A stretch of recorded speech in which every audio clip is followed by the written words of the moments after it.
Je vais essayer d'être la plus efficace qui soit. Le sujet est capital, donc j'avais prévu sans doute déjà beaucoup trop de matière. Alors, je commencerai par dire que j'aurais bien, donc j'ai proposé l'école face aux défis de l'intelligence artificielle, et pour sous-titre, j'aurais pu proposer un cœur intelligent contre l'intelligence artificielle. Alors, lorsque la Fondation pour l'école m'a sollicité pour traiter de cette question de l'intelligence artificielle, bon, j'ai sans hésitation accepté, je m'en suis même réjouie, tant la question est effectivement centrale, mais aussi parce que le défi de l'intelligence artificielle me semble offrir une formidable occasion de replacer au cœur de la réflexion la question de l'école, de sa raison d'être, de sa finalité et surtout de l'homme qu'elle entend former. Également, ce qui sera un des volets de mon intervention, de ce qu'est, de ce que peut la véritable œuvre d'art, de ce qui fait que Proust ne saurait être traduit en bande dessinée, par exemple. La raison aussi pour laquelle les traducteurs ont raison de trembler si jamais une langue, s'il n'y a pas un génie de la langue.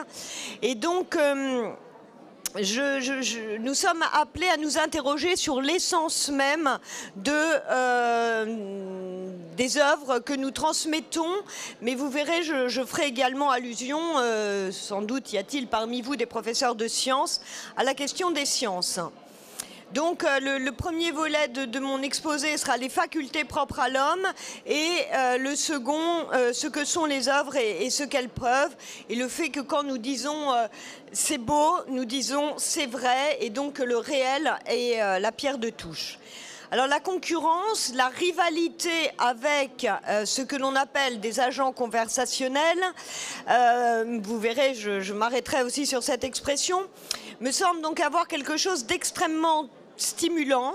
Il nous tend un miroir de ce que nous ne devrions pas être et que pourtant nous sommes en train de devenir, c'est-à-dire du mécanique plaqué sur du vivant, parlant une langue exsangue, décharnée, comme dirait Montaigne, vide de matière et de sens, sans couleur, sans saveur, abstraite, attendue, convenue.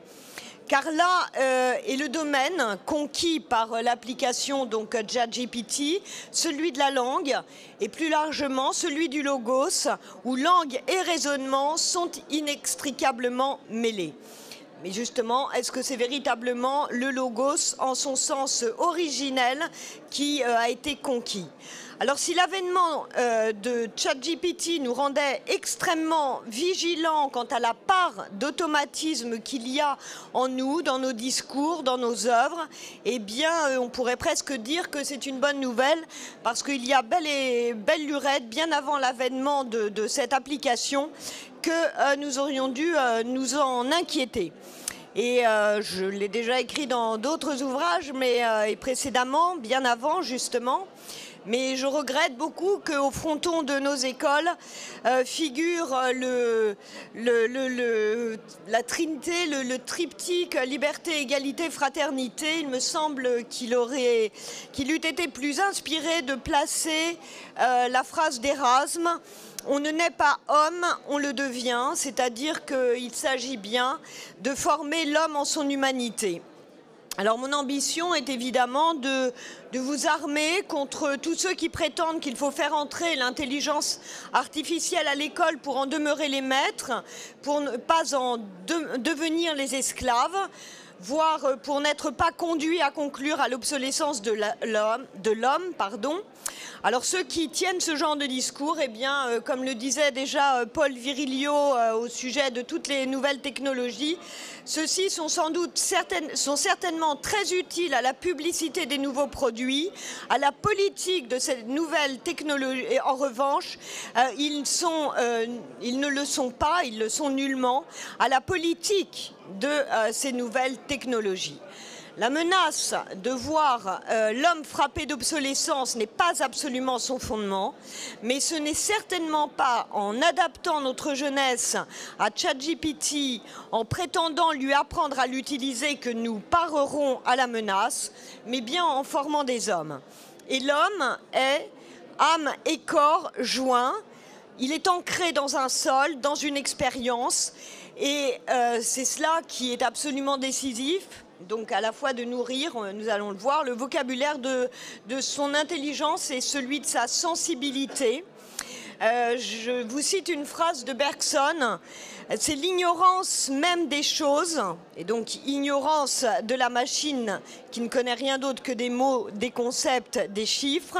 Donc c'est l'ignorance même des choses, disait Bergson, qui donne tant de facilité aux humains, et donc a fortiori à la machine, à en parler. Et Bergson écrivait encore « Homo sapiens est l'homme qui résout par l'intelligence pure les problèmes qui ne dépendent que de l'intelligence ». Alors l'homme est âme et corps, il est incarnation, il est pris dans les filets du monde. Et donc c'est l'autre enjeu de l'intelligence artificielle, c'est bien le réel. Donc d'un côté l'homme, de l'autre côté le réel. Et entre la machine et l'homme, finalement, se rejoue la distinction entre l'esprit de finesse et l'esprit de géométrie, entre la raison logos et la raison ratio, entre l'épistémé et la phronésis d'Aristote. Et vous voyez bien que esprit de finesse, phronésis, logos, eh bien, ce sont des dispositions, des facultés qui sont propres à l'homme et qui supposent de s'accorder à l'étoffe dans laquelle le réel est taillé. Quand Husserl diagnostiquait une crise de l'humanité européenne, c'était précisément pour avertir une humanité qui s'en remet au calcul, à la technique, dans l'oubli de ce qu'il appelait sa géographie spirituelle, de son lieu de naissance, dans l'Athènes de Socrate. Alors donc si nous voulons que demain, et même aujourd'hui, il y a encore des êtres humains capables de dire, alors je vous cite une phrase que je trouve absolument magnifique concernant la langue, une phrase de Gide.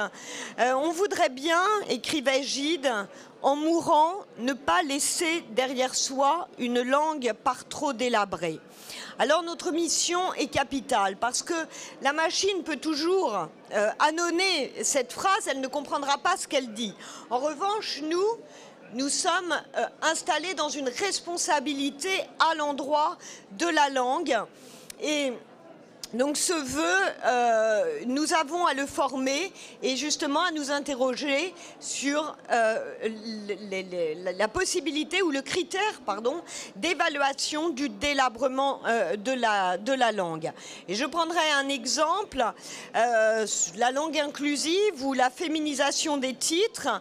Et donc on peut toujours, et je l'ai fait dans deux livres, invoquer des arguments théoriques, et ils sont importants, mais en même temps, ChatGPT peut aussi nous faire une fiche de synthèse ou même un discours de synthèse. Mais en revanche, il y a une autre raison de refuser la féminisation des titres, la langue inclusive, la fameuse inversion du masculin et du féminin, etc. Bon, et on y résistera d'autant plus fortement, puissamment, que l'on invoquera des motifs sensibles qui, eux, sont inconnus, ou sinon inconnus, en tout cas indifférents à ChatGPT, comme à bon nombre de nos contemporains en voie d'automatisation. Et dans ce cas-là, c'est l'oreille qui doit être le premier maître, car vous ne pourrez jamais m'entendre, j'ose l'espérer, mais en tout cas jusqu'à présent, je crois qu'on ne m'aura jamais surpris, dire la professeure, alors excepté cette fois-ci, mais précisément parce que l'oreille est blessée, l'oreille est offensée.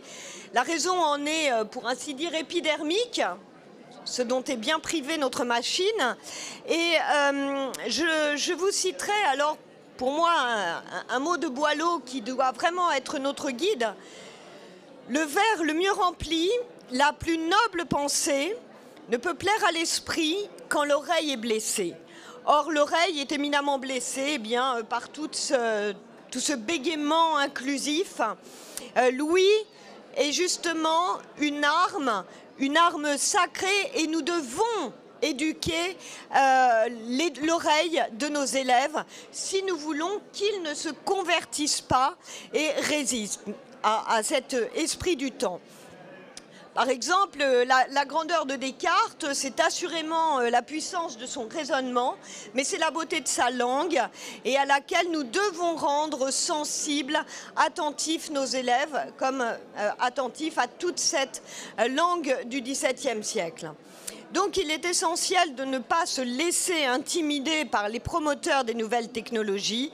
Il faut veiller à ce que notre jeunesse y soit le moins exposée, et nous, notre tâche de professeur est de former pleinement leurs facultés. Et c'est ce chapitre que, à présent, je vais ouvrir. Alors, j'inventorie quelques-unes des dispositions qui sont le propre de l'homme. L'attention, qui est une disposition à la fois épistémologique et éthique, comme Simone Weil l'a si bien établi. Nous avons aussi un mot de Bergson magnifique. Ce n'est pas l'intelligence qui fait la supériorité de l'esprit. Ce n'est pas donc de manier des concepts, de combiner tout ce qui a été dit. La seule supériorité de l'esprit est la plus forte, est la plus grande force d'attention.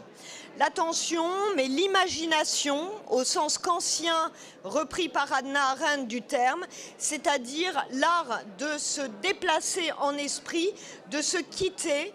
Et cela, c'est une chose éminemment importante, parce qu'on nous parle beaucoup de dépaysement géographique, mais en revanche, il y a une chose dont notre jeunesse a de plus en plus de mal à pratiquer, et signe avec notre jeunesse au demeurant, que notre époque a de plus en plus de mal à pratiquer, c'est le dépaysement temporel.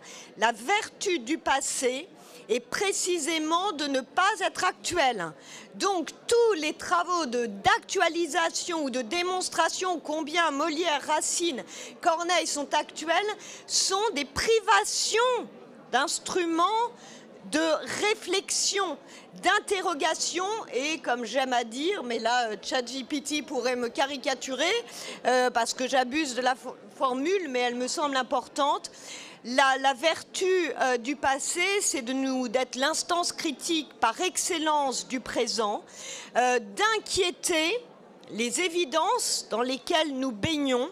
Et précisément, je suis chargée de cours de philosophie et littérature, et je fais étudier le grand siècle à mes étudiants, et il est évident que je ne comble pas le fossé entre notre temps et Corneille ou Racine.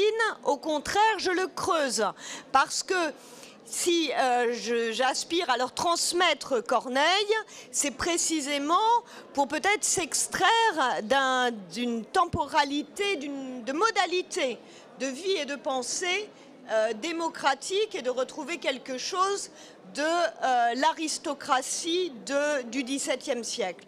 Donc, ça, c'est un aspect extrêmement important que d'exercer nos élèves à se libérer d'eux-mêmes, afin d'être libres pour des réalités plus grandes qu'eux, et qui plus est étrangères. Il ne s'agit en aucune façon de redouter qu'ils ne s'y retrouvent pas, selon le mot d'ordre de la pédagogie progressiste, qui aura eu pour résultat le plus assuré et absolument funeste. Alors là aussi, formule dont j'abuse pour ceux qui me suivent un petit peu, mais notre jeunesse, mais je vous dis plus largement, est incarcérée dans la prison du présent et du moi. Et donc, il faut lui donner tous les leviers possibles pour soulever ou pour scier les barreaux de cette geôle. Et puis, l'intimidation aussi, qui ne doit en aucune façon être combattue, parce que c'est une vertu. D'abord la vertu de la modestie, et puis les grandes choses, eh bien oui, sont intimidantes. Une disposition qui n'est absolument plus cultivée non plus, et je suis vraiment très très préoccupée parce que c'est dans tous les domaines, c'est la capacité de recevoir et d'en éprouver de la gratitude. Mais tout ce qui est donné à l'individu doit désormais être ratifié, recevoir son consentement. Non, là justement, il doit être capable de reconnaître un don dans le donné. Donc évidemment, dans le donné biologique, physique, le sexe dans lequel nous naissons, mais aussi nature et culture, les œuvres dont nous héritons.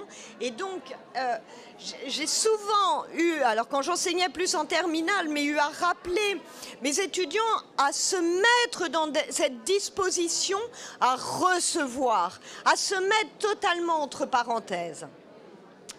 Et puis, alors ce n'est en aucune façon de la provocation, mais je crois qu'il faut absolument leur imposer de se taire. Notre jeunesse prend sans cesse la parole, une phrase que j'aime beaucoup d'Evelyne Sulro. Elle disait en 68, on n'a pas pris la Bastille, on a pris la parole et depuis lors, on ne l'a plus lâchée. En effet, c'est une véritable catastrophe. Donc, on donne la parole aux jeunes gens avant de leur donner la langue. Donc on les fait taire, et je vous citerai une phrase un mot de Schopenhauer qui m'accompagne aussi. Devant un tableau, comme devant le prince, il faut se taire et attendre qu'il nous donne lui-même la parole. Et il parle magnifiquement d'une crainte, d'une hantise, de n'entendre que sa propre voix. Or, vous voyez bien que ce processus à la fois d'actualisation, quand on va visiter un musée, ça je l'avais prédit.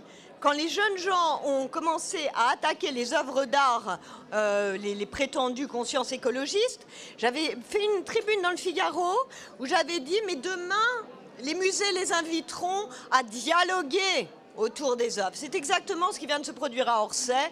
Ils ont été conviés à une visite pour leur prouver, leur démontrer combien Monet et d'autres avaient été écologistes avant l'heure. Donc, si vous voulez, c'est la crainte de n'entendre plus que sa propre voix, mais ne semble n'effleurer personne. Or, sincèrement, je ne vois pas à ce moment-là si ces œuvres n'ont rien d'autre à nous dire que ce que nous savons déjà, eh bien, pourquoi continuerions-nous à les fréquenter? Alors, pourquoi j'insiste donc sur toutes ces facultés à cultiver? Eh bien, c'est que si on ne les sollicite plus, eh bien, l'organe s'atrophiera. Et alors là aussi, bon, j'avais établi dans mon crépuscule d'idole progressiste, mais il y a un principe extrêmement fallacieux des progressistes. C'est de dire que la jeunesse, par exemple, n'est plus capable, finalement, de prêter attention à quoi que ce soit, ou plus d'un quart d'heure. Alors, ils tuent. Et enfin, il ne forme pas la disposition, la capacité, la faculté proprement humaine, et puis après, il la décrète impossible à solliciter. Instruire, éduquer, a toujours supposé produire chez un individu ce qui n'est qu'à l'état de ferment. Vous avez des musées qui font, notamment Beaubourg, des speed je ne sais quoi, donc pour visiter le musée en un quart d'heure, parce que la jeunesse ne peut pas davantage. Alors donc, plus que l'humanisation de la machine, ce qui devrait éminemment nous occuper et nous préoccuper est notre devenir machine. L'homme se mécanise, chacun de nous se mécanise, et c'est-à-dire que nous devenons extrêmement prévisibles, extrêmement conformes et conformistes. Donc évidemment, la chose se mesure au niveau de la langue. Et là encore, Bergson doit nous accompagner. Bergson définissait le comique comme du mécanique plaqué sur du vivant. Et force nous est de constater que nous sommes éminemment risibles parce que nous sommes effectivement très souvent convenus, attendus.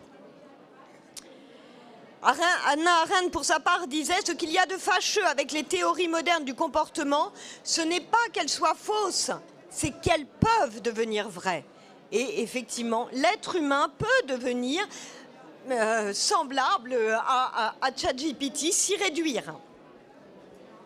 Et alors, je dois avouer que dans mon métier de professeur, je ne suis pas hantée, tourmentée par le défi de l'IA. Et ce n'est pas de la naïveté de ma part, car je sais très bien que mes étudiants peuvent s'aider de la machine, demander à ChatGPT ou à un autre agent conversationnel de composer à leur place leur dissertation, de résoudre les problèmes que nous leur posons. Mais je sais aussi que ce que j'attends d'eux, ce que j'exige d'eux, ce que j'évalue dans leurs travaux, eh bien, aucune machine ne pourra jamais le donner, non plus que la manière dont, je veux le croire, je leur transmets le savoir. Et donc, être professeur, c'est en effet transmettre, et transmettre, à la différence de communiquer, c'est transporter le savoir dans le temps et non simplement dans l'espace. C'est permettre à notre jeunesse d'acquérir une épaisseur temporelle, une épaisseur historique qui n'est pas donnée avec la vie. Et si l'être humain, alors c'est là la chose s'il y a vraiment lieu en effet d'être inquiet, c'est précisément par la disparition de cette dimension. Rien n'est plus urgent que de rappeler l'homme à ce qu'il est, à ce qu'il peut.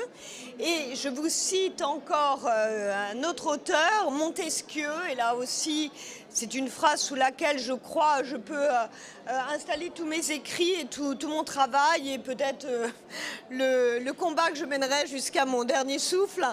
La phrase de Montesquieu est extraordinaire. L'homme, cet être flexible, se pliant dans la société aux pensées et aux impressions des autres, est également capable de connaître sa propre nature lorsqu'on la lui montre et d'en perdre jusqu'au sentiment lorsqu'on la lui dérobe. Nous en sommes là. L'homme vit dans l'oubli de sa propre nature, et si ce n'est pas l'école, si ce n'est pas vous, si ce n'est pas nous, professeurs, qui nous en chargeons, eh bien, qui viendra la lui rappeler?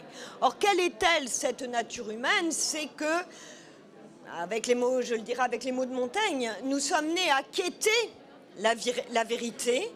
Donc, l'homme, l'être humain, est en tension vers le vrai, le bien, le beau.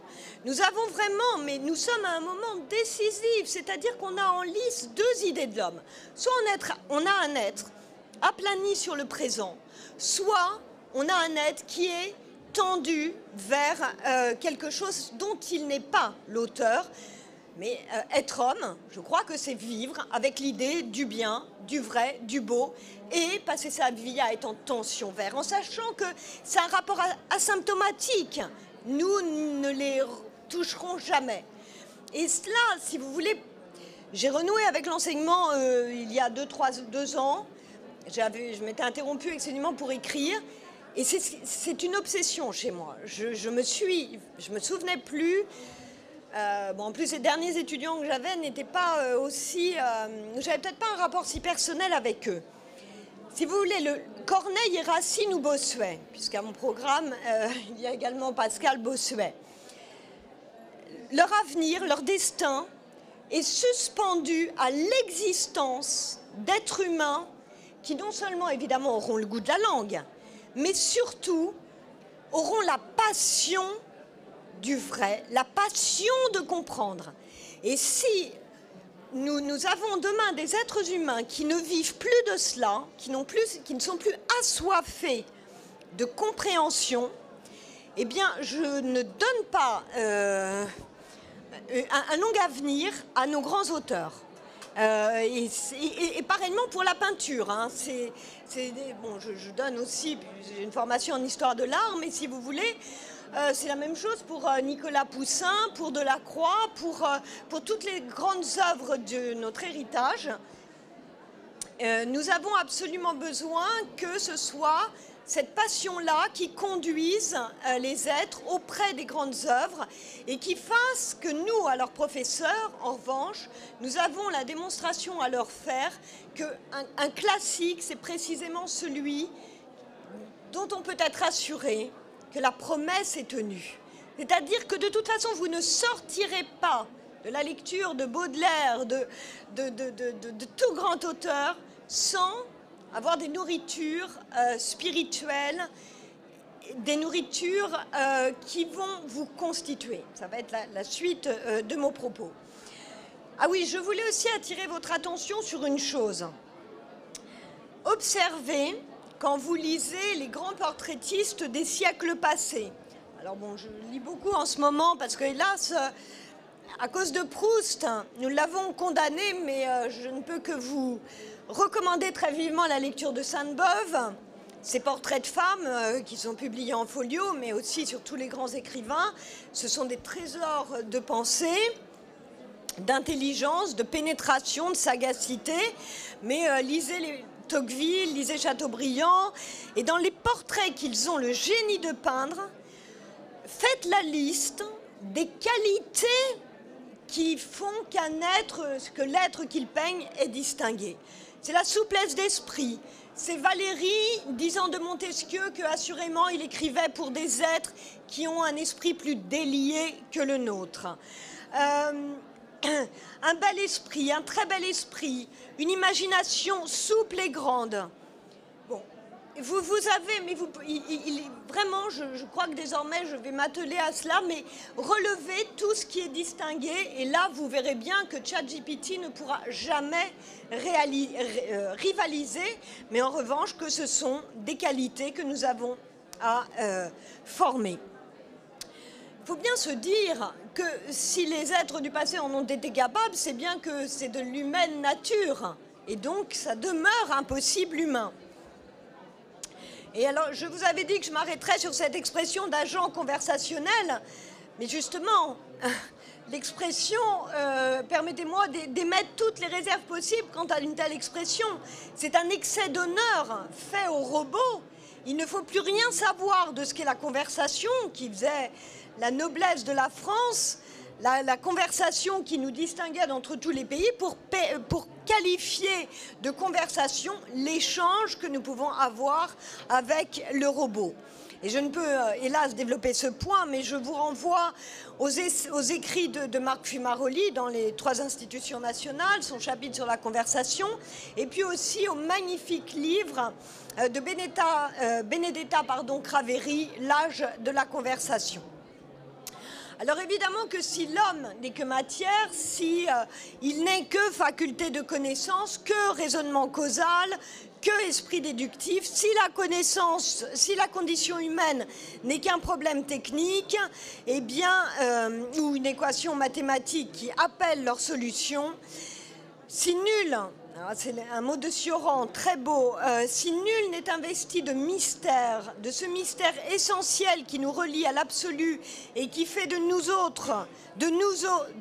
autre chose que des pantins risibles ou funèbres, alors assurément la machine a quelque chance d'être infiniment supérieure à l'homme. Mais alors je vais solliciter 3 auteurs à présent. D'abord Paul Valéry. Et Paul Valéry qui fonde admirablement, ce que j'essaye de dire, cette urgence qu'il y a si l'on veut assurer quelque avenir à l'homme en son humanité et à nos civilisations qui, comme lui-même l'a écrit, sont mortelles, sont fragiles.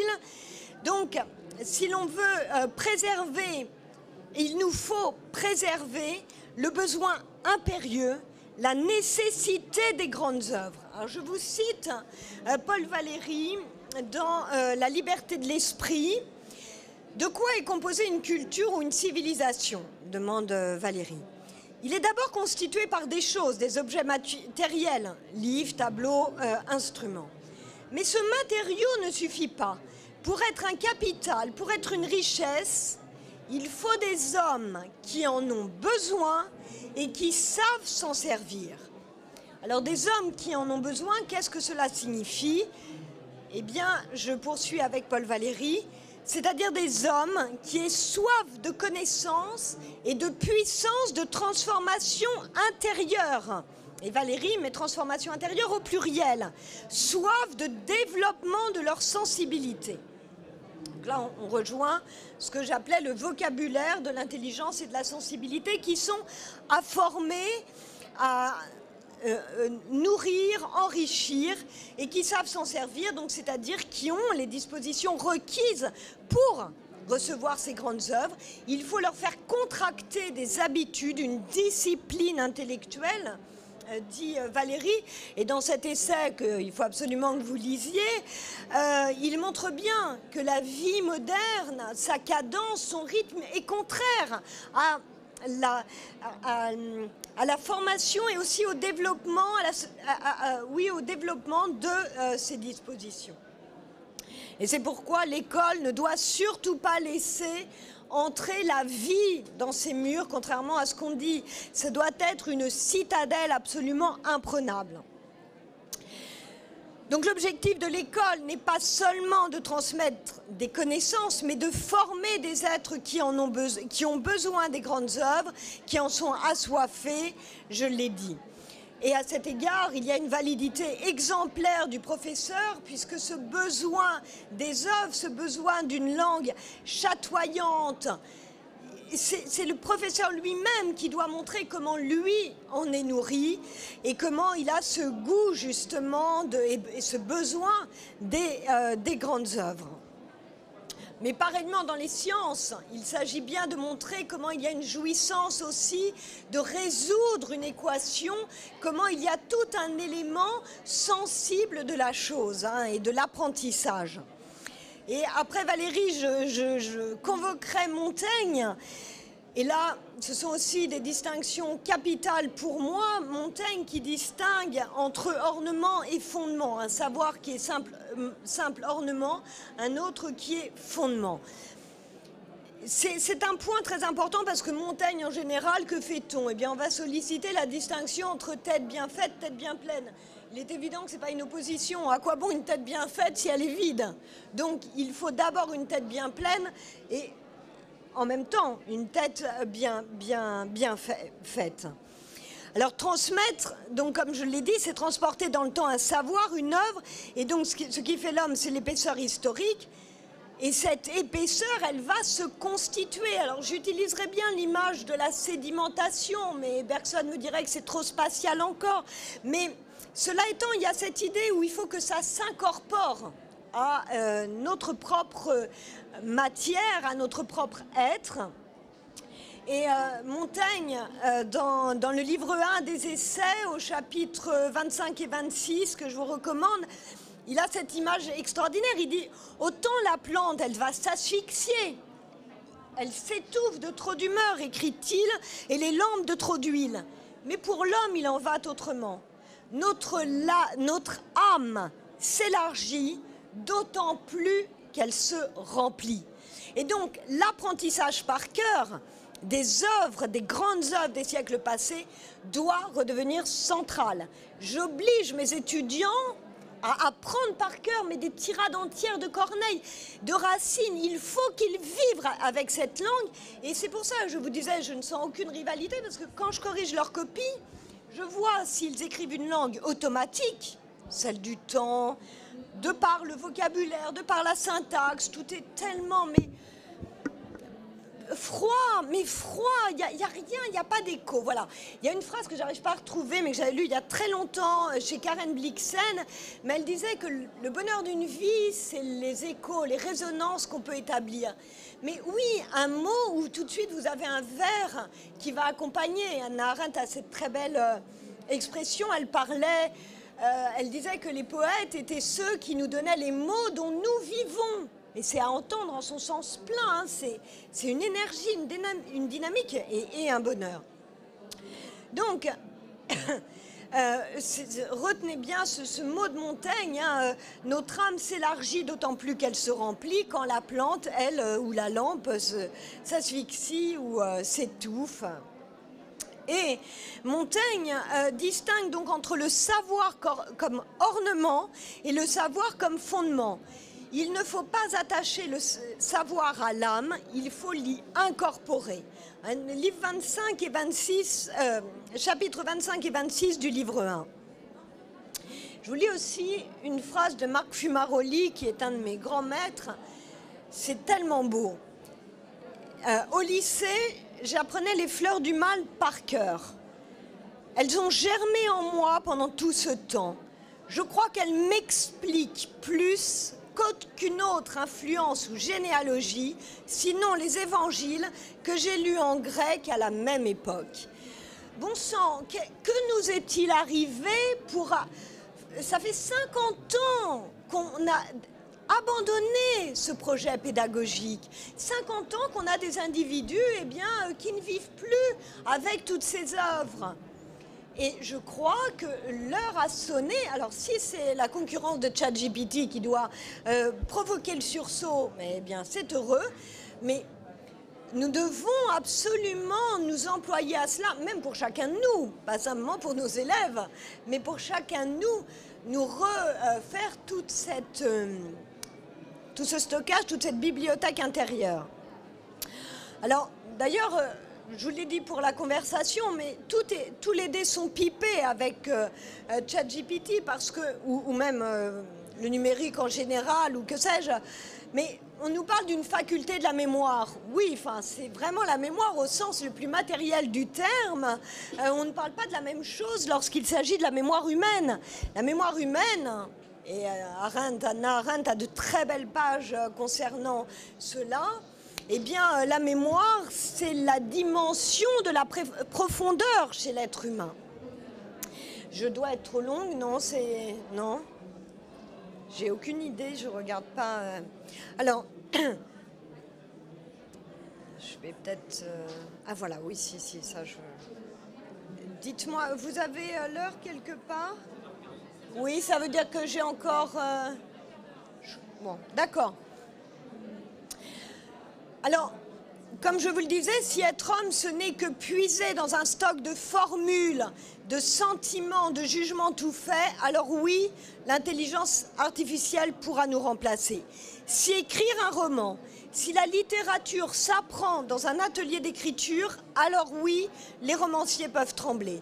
Si Madame de Sévigné ou Proust peuvent être convertis en bande dessinée, sans perte, si être traducteur d'une œuvre littéraire ou d'une œuvre philosophique, ce n'est pas d'abord pénétrer le génie propre à chacune de ces langues, à chacune des langues, et là, peut-être que parmi vous, il y a des professeurs de lettres, vous voyez, de langues, étrangères, vous voyez bien ce qui a été perdu avec un enseignement des langues étrangères fait dans les journaux de presse. C'est qu'il n'y a pas d'intelligence, il n'y a pas de génie propre à chaque langue. Parce que ce génie, nous ne pouvons le percevoir évidemment que dans la littérature. Quand Anna Arendt arrive aux États-Unis, ne parle pas un mot. En France, Anna Arendt a vécu 7 ans en France et elle va parler le français parfaitement. Comme elle le dit, elle va le perdre au fil des années, mais elle le parlait très bien au point que j'ai retrouvé dans ses archives qu'elle disait Montaigne dans le texte. Et quand elle apprend l'anglais, c'est pas en lisant les journaux. C'est dans Emily Dickinson, c'est dans Yeats, c'est dans tous les poètes. C'est auprès d'eux, auprès de ses amis aussi poètes comme Auden, qu'elle va beaucoup fréquenter. Mais elle veut d'abord pénétrer la spécificité d'une langue. Si traduire, c'est jamais que mécaniquement transférer dans une autre langue, ça évidemment, alors non seulement traduire la littérature, c'est pénétrer le génie d'une langue, l'univers propre à un romancier, et c'est donc à la fois épouser la lettre, naturellement, mais l'esprit. Et ça, je ne pense pas qu'une machine, véritablement. Vous savez, il y a une chose qui a pour moi été révélatrice. Comme j'avais un très très vieil ordinateur, il n'était pas... Et puis j'ai changé assez récemment. Et mon dernier essai publié, je reçois, vous savez, donc chez les éditeurs, le manuscrit est soumis à un correcteur. Bon, mon manuscrit revient plus truffé de fautes que tout ce que me suggérait le correcteur. Je me dis, mais c'est pas possible. Déjà, par exemple, il y a une chose quand même qui aurait dû me mettre la puce à l'oreille. Mais je crois que tous les verbes, tous les subjonctifs, en général beaucoup de subjonctifs, il fallait que je les mette à l'indicatif, enfin des choses complètement folles. Et puis donc entre-temps, après, je change d'ordinateur et là donc il y avait un logiciel plus fréquent et je vois que quand j'utilise certaines formules, l'ordinateur me suggère en effet c'est notamment le futur, j'ai l'impression qu'il ne supporte pas le futur.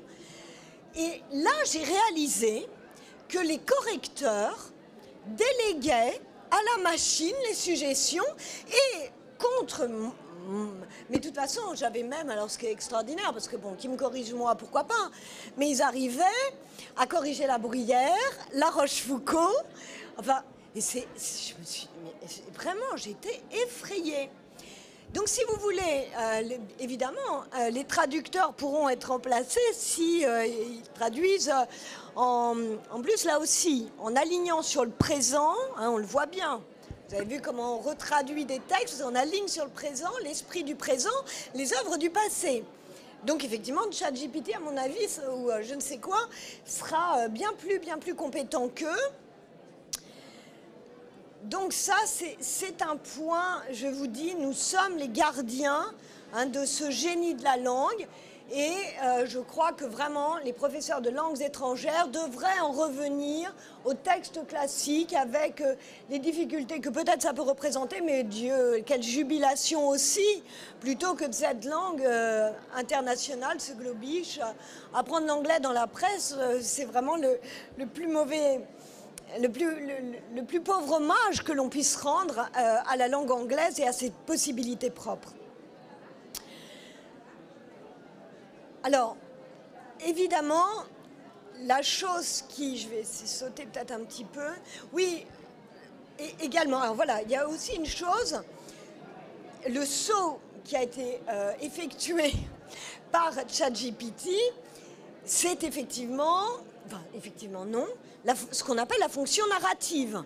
Il semblait que, quand même, l'art de raconter des histoires n'appartenait qu'à l'homme. Je vous renvoie là encore à Bergson.